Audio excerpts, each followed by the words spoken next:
Ito, humingi kami ng paglilinis. Patawarin niyo po kami sa mga kasalanan namin. Gawin niyo kaming karapat-dapat na lumapit sa inyo.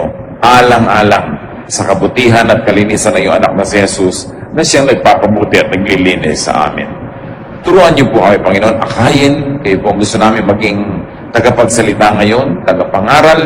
We like to hear your voice and your voice alone. So use your servant only as your instrument, but be our speaker. Bless us. Teach us. In the name of Jesus, your Son, we pray with thanksgiving. Amen. 1 Peter 3:1-6 from the Contemporary English Version. Uunahin po natin ang verses 1-2. If you are a wife, you must put your husband first. Even if he opposes our message, you will win him over by what you do. No one else will have to say anything to him, because he will see how you honor God and live a pure life. The context is that Peter is speaking to Christian women whose husbands are not believers in the Lord. At sabi niya, kung ikaw ay isang babaeng may asawa, dapat mong inuuna ang iyong asawang lalaki. Kahit pa sinasalungat niya ang mensahe namin ng mga guro ninyo, ay madadala niyo sila sa Panginoon, hindi sa pamamagitan ng pakikipagtalo, pag-aaway, kundi sa pamamagitan ng inyong kagandahang loob. At wala nang kailangan pa mag-sermon sa kanya o magturo kung ang mga kilos niyo mismo ay kakabakasan at kakakitaan ng diwa ng Espiritu ng turo ni Kristo. Napakagandang paalala noon, magpahanggang ngayon, that an attractive wife here prioritizes her husband. Kung hindi ka rin lamang handa na ang isang lalaki maging priority ng iyong buhay, huwag kang mag-asawa, huwag mo siyang pakasalan. Ganon din yung lalaki. Hindi ka handa na bigyan ng priority ang babaeng ito, ba't mo papakasalan? Para maabala ka lang sa mga balak mong pasyal, lakad dito at punta doon, ba't ka pa mag-aasawa? So an attractive wife or husband prioritizes the spouse. An attractive wife, according to Peter, behaves well for her husband's honor. Kailangan ng isang tunay na babaeng nananalig sa Diyos ay kapuri-puri ang pamumuhay to the point that her life honors God. That she lives above and beyond suspicion and blame, especially when it comes to marital faithfulness. Dapat ang isang babaeng may asawa ay walang ginagawang masama at mukha ring walang ginagawang masama. Hindi sapat na sasabihin, wala akong ginagawang masama. Oo nga, pero mukha meron. Nasisiraan ang dangal ng Diyos, nasisiraan ang dangal ng asawa, at gusto kong bigyan ng diin, pagamat ang detalye dito ni Pedro ay address to believing women, kung ang kausap niya are believing men, ganyan din nasasabihin niya sa pakikitungo ng men na ito sa kanilang may bahay o asawang babae. Hindi sapat na walang ginagawang masama. Kahit mga anak, Mami, wala akong ginagawang masama. Oo nga anak, pero mukha meron. So dapat hindi ka lang mukhang walang ginagawang masama at wala talagang ginagawang masama pareho. So an attractive wife wins her husband by how she makes him feel about his importance to her. Walang nangyayari sa isang babaeng o nakakilala sa Panginoon na hilig mag-Bible study, umattend ng choir, magkaroon mga ministry sa church, tapos pinapabayaan niya yung asawa, pinapabayaan yung anak, pinapabayaan yung bahay. Uuwi ang asawa, walang makain, kaya walang maisuot, hindi maayos ang bahay dahil lagi nasa prayer meeting si Ginang, dikones dito at dikones doon, kumakat na dito at may visitation doon, nasa sariling bahay na papabayaan. Sabi ko, kung gusto nyo talaga, na madala sa Panginoon ang inyong mga kabiyak, unahin nyo sila, mahalin nyo, para hindi sila magselo sa Diyos, para hindi sila magselo sa church. Oras na yung husband mo, nagsaselo sa church dahil nakikita niyang napapabayaan mo siya, tapos pa na yung prioritize mo sa iyong mga ministries, mahihirapan kang dalhin siya sa Panginoon. Kaya hindi sapat yung naglilingkod kasi ako sa Diyos, because your family is your first ministry. Marami pang paraan ng paglilingkod. Marami pa nga mga kabataan magbibigay sa akin ng tanong, Pastor, gustong-gusto po mag-church, di po ba dapat unahin ng Diyos? Pinipigil po ako ng parents ko kasi unbelievers po sila. Ano bang dapat kong gawin? Siyempre ang payo ko, stay home. Hindi ka pala pinapayagan, minor de edad ka, wala ka pa sa sarili mong disposisyon, obey your parents. Pero di ba pag una ang Diyos dapat? Oo, pero nasa bahay niyo rin naman ang Diyos. Pwede ka mag-worship doon, pwede ka kumanta doon, pwede kang gumawa ng paraan. At kung nasa school ka, kung may Bible study group, mag-attend ka. It's important to give priority to our family. Hindi gusto ng Diyos na nagkakahiwa-hiwalay yung mag-anak. At wala pang nakipaghiwalay sa kamag-anak dahil sa relihiyon na nadala yung kamag-anak niya para sa Panginoon. Kailan unahin mo? Dahil kung marunong ka rin ang mag-una nun, aani rin ang iyong tanim. At hindi mo lang ginagawa yung para umani, kundi dahil talaga ang pamilya ay binibilin sa atin na priority natin ang ating family. Kailangan natin yan pinaglilingkuran. So an attractive wife is all that. 1 Peter 3:3-4 adds more definition to the beauty of a woman or the good looks of a man. Don't depend on things like fancy hairdos or gold jewelry or expensive clothes to make you look beautiful. Be beautiful in your heart by being gentle and quiet. This kind of beauty will last, and God considers it very special. Now, good grooming and ornamentation is not the culprit here. It is dependence only on it for value. Many people tend to misread these verses. Kaya may mga sekta na bawal mag-alahas, bawal magsuot ng hikaw, bawal magsuot ng ganito, bawal na magpusod, magtirintas. Kailangan ilugay mo lang yung buhok mo dyan, huwag mo siyang kailangan laging bigyan ng pansin dahil nagiging sobrang literal ang pagbasa sa verses. Kung tutuusin, ang tunay na malalim na kahulugan dito ni Pedro is, huwag mong iasa lang ang kagandahan mo sa panglabas, unahin mo yung gandang pangloob. Pero dito naman sinasabing, magmukhang tiriringkay ka na sa labas, huwag ka na mag-shampoo, huwag ka na mag-ayos, at magmukhang losyang ka na lang forever. No, because God is God of beauty. And even the temple, when the temple was made, God had very specific instructions how it would be ornamented, decorated, and beautified. So alam natin na hindi yun ang kahulugan. Ang sinasabi lang, kung yun lang ang inaasahan mo para ka magmukha maganda, na nagkakanda utang-utang ka na, nagkakabaon-baon ka sa mga o ano-anong utang, hindi ka na nakakapagluto ng masarap dahil hinihuhulog mo sa mga hikaw mong kay lalaki, eh hindi ganyan ang ibig sabihin na maganda. Pero kung napagsasabay-sabay mo naman yon, lalo din nireregalo pa nga sa inang asawa mo, ano naman ang masama na isuot mo yon?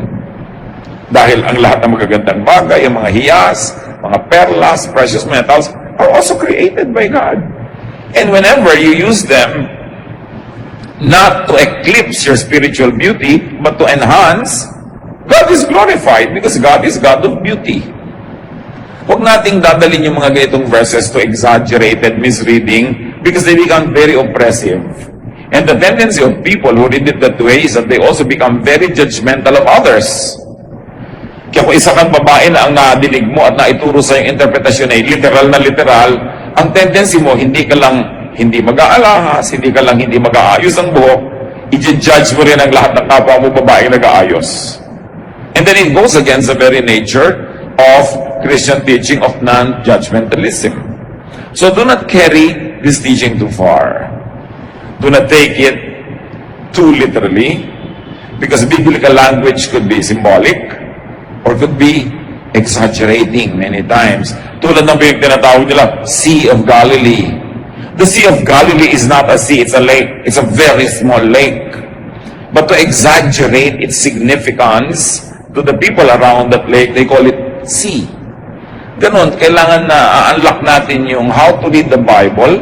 And most of the time you say, well, because it's an Eastern literature, and it was written long ago, the tendency is for the language to employ exaggeration. To be dramatic.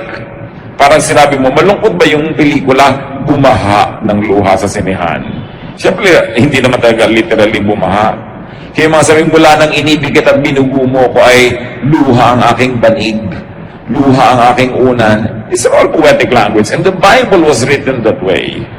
So huwag natin siyang babasahin at i-apply to very absurd proportions that we become enslaved, trying to follow it to the letter in a very, very oppressive way.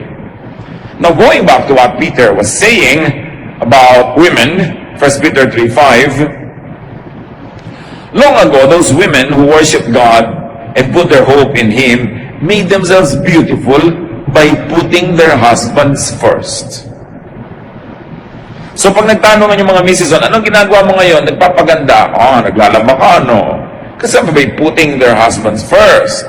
Anong ginagawa mo? Nag-beautify. So, pinagluluto mo yung husband mo.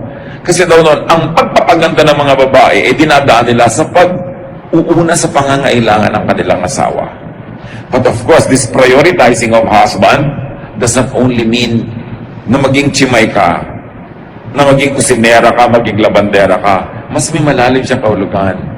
Na inuuna nilang uri ng pagpapaganda ay paglilingkod sa asawa sa pamamagitan ng pagiging tapat. Maging malinis na babae, tapat na babae na hindi nangangalon niya, hindi nachichismis sa kapitbahay, hindi gabing-gabi na wala pa, hindi kung sino-sinong mga kasama. Yun ang sinasabi rin, unahin mo ang iyong asawa. Kesa sa hilig mo halimbawang mamasyal, kesa sa hilig mong gumayak-gayak. Lalo kung ang asawa mo halimbawa nasa abroad, kanino ka man sobrang magpapaganda? Diba?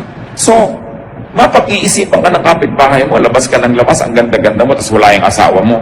So sabi, unahin mong asawa mo, ang ibig sabihin, yung dangal niya, unahin mo kaysa sa hilig mo at katinang yung paa na mamasyal. Lalakad ka, dapat kasama mo lagi mga anak mo para hindi ka na pag-iisipan ng masama. At kung hindi anak mo, kailangan hipag mo, kamag-anak ng asawa mong lalaki para wala silang masabi sa'yo dahil sila mismo yung kasama mo. Kung ang kasama mo lang, kamag-anak mo, baka sabihin pa nila, kinukonsinti naman kamag-anak nila.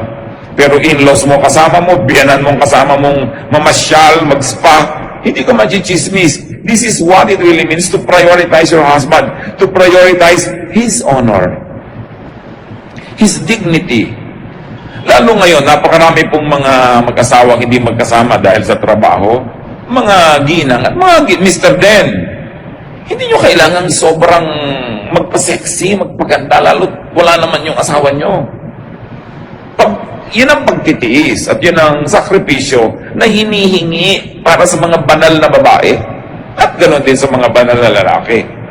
Kailangan hindi nalalagay sa alanganin ng dangal ng inyong kabiyak.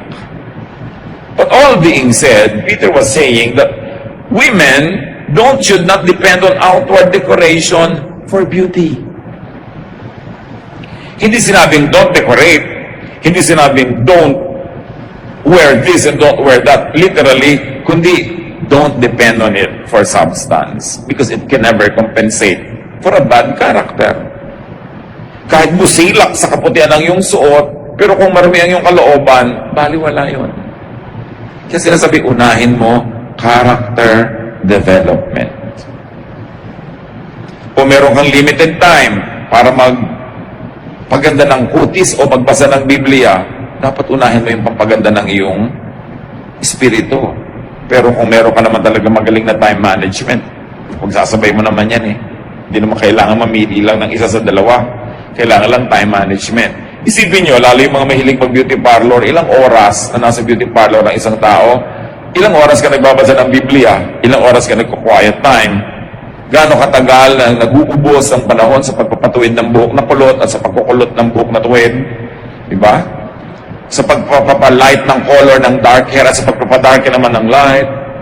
Gaano karaming oras ang nauubos sa pagpapantay ng mga kilay na hindi magkapantay-pantay. Gaano karaming oras ang nauubos kahit ang mga lalaki sa pagpapaganda ng mga katawan. Hindi yun masama. Pero ang point, dapat naman mas marami kang oras ay nauubos sa pagpapatalino ng utak mo, pagpapadami ng iyong alam, at pagpipigil sa sarili para yung karakter na maganda, matino, maayos, ang siyang mangibabaw.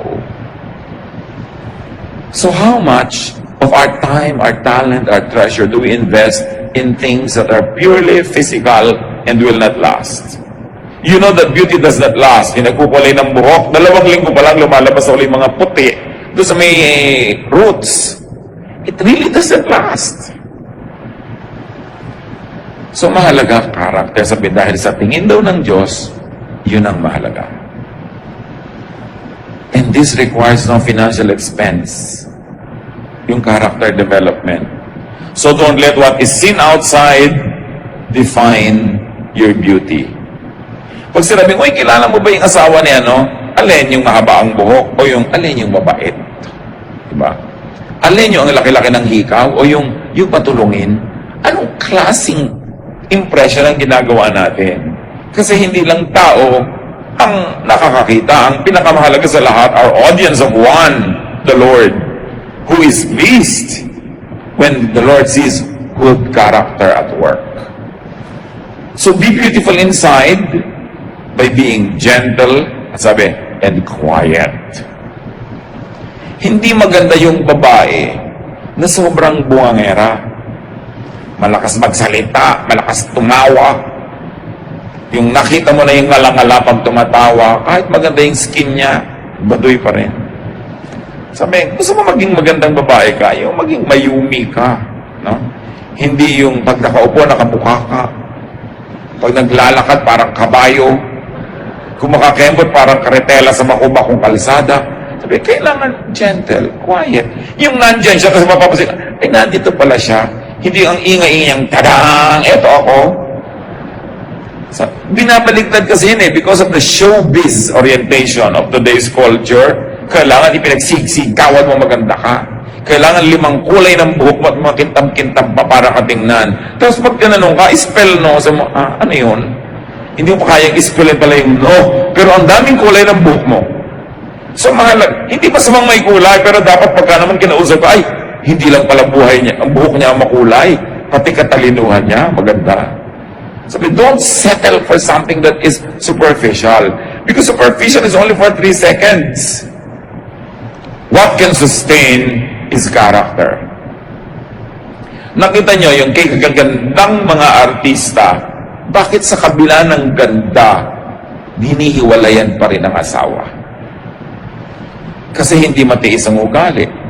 O hindi matiis yung laging insecure dahil hindi siya secure enough because sa kagandahan ng asawa mo, ang daming umaaligid. At sa pagkilos naman niya, mukhang pagbibigyan niya, talagang mababaliw yung asawa mo sa pag-aalala. Kaya ang nangyayari, nagkakahiwa-hiwalay. Inner beauty, good character is a kind of beauty that lasts and God loves. So kung may beauty project, ang mga beauty project ko, kailangan tumuwid ang buhok ko, o lumiit ang baywang ko, o matanggal ang mga pekas ko at mga kulugo sa mukha, etc. Dapat meron ka ring inner beauty project. Babawasan ko ang kadaldalan, babawasan ko pagchismis, babawasan ko pag-iisip ng masama, mas magiging mabuti akong asawa at ina o ama. Yung inner beauty project. Outer or outward beauty is temporary. It is costly. It's high maintenance. Ang buhok, pag sinunod mo yung arte, hindi na lang sapat ngayon na ginugupit.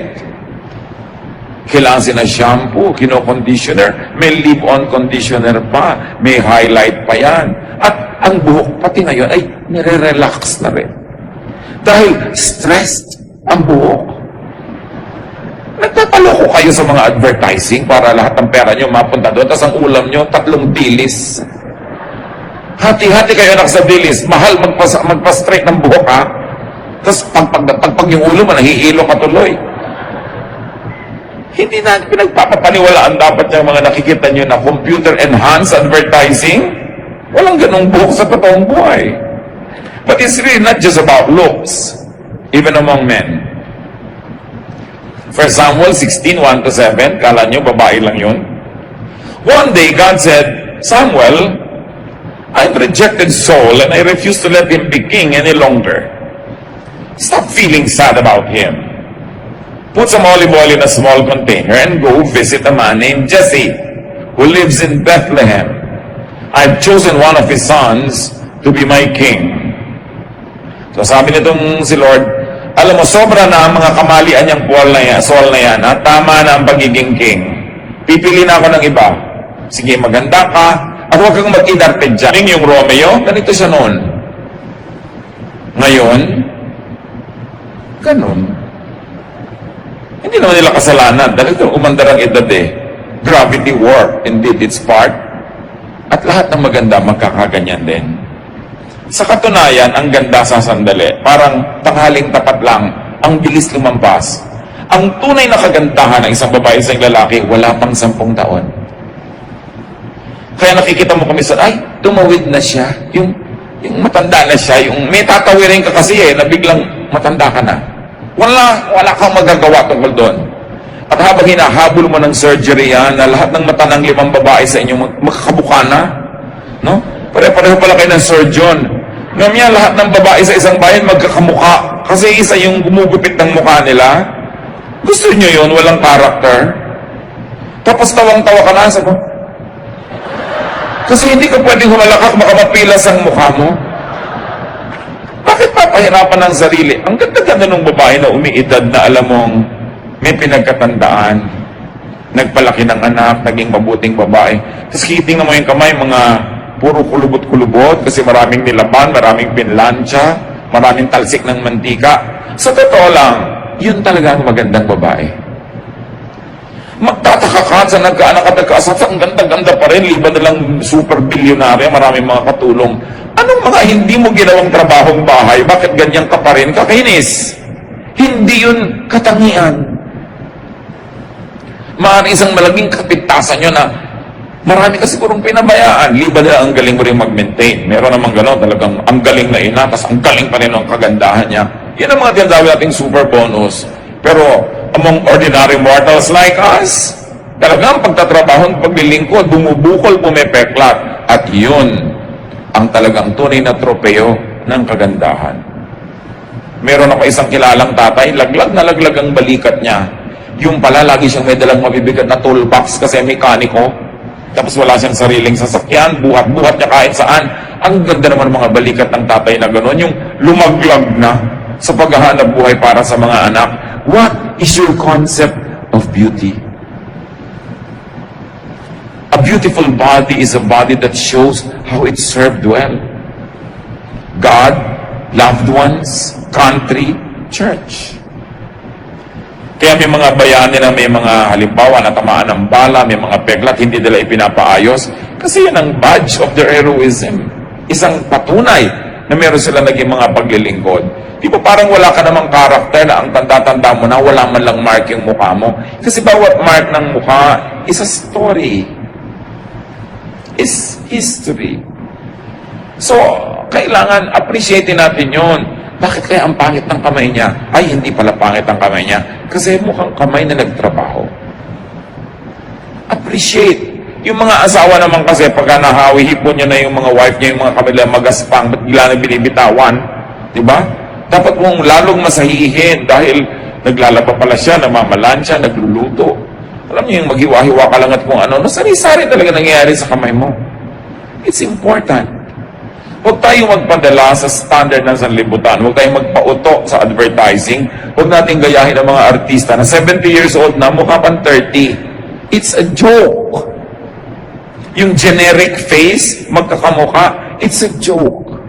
Don't be enslaved by such warped values. Be free. Age gracefully. And the years will show in your face, in your hands, in your body, and those creases and those warts and those scars tell of a wonderful service to humanity. You are a very beautiful person. Be humble, be good, and be substantial. Kung nagkataong maganda ka pa outwardly. Pero huwag maingit sa maganda. Magtatabla din kayo balang araw. Sa mga balang araw, magiging magkamukha din tayo. It's good to be beautiful, to be presentable. Teach us where it should end. Turuan mo kami, Panginoon, na magbigay ng hangganan sa pagiging sobrang makalupa at makakatawan lang. Ganon din turuan mo kami, Lord, sa pag-appreciate ng aming kapwa. Na mas pahalagahan naming tingnan ang ganda ng kanilang ugali at pagkatao kaysa panglabas lang. Huwag kaming marahuyo, Panginoon, huwag kaming madaya at malasing sa nakikita ng mata. Na pati ang propetang si Samuel ay muntik ng madaya nung makakita siya ng matangkad at magandang lalaki. Akala niya yun ay yung choice niyo.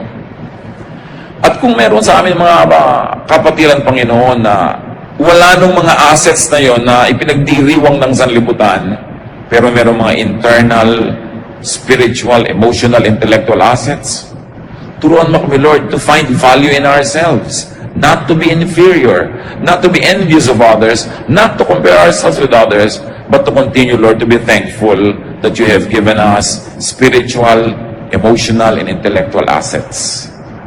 Turuan mo rin kami pahalagahan yun sa aming kapwa. Magbulay-bulay tayo sa madali, mga kapatid, kung ano ang kahulugan ng mga paalalang ito sa ating buhay.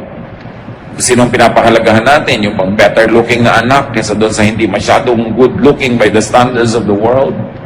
How do we judge our employees? People around us. We are spiritual people. Get beyond the body and get to the spirit. God teach us. We want to be silent before you so you can remind us where we stand. Thank you for the things we do right. Correct us for the things we do wrong. Let us spend some time in silent meditation.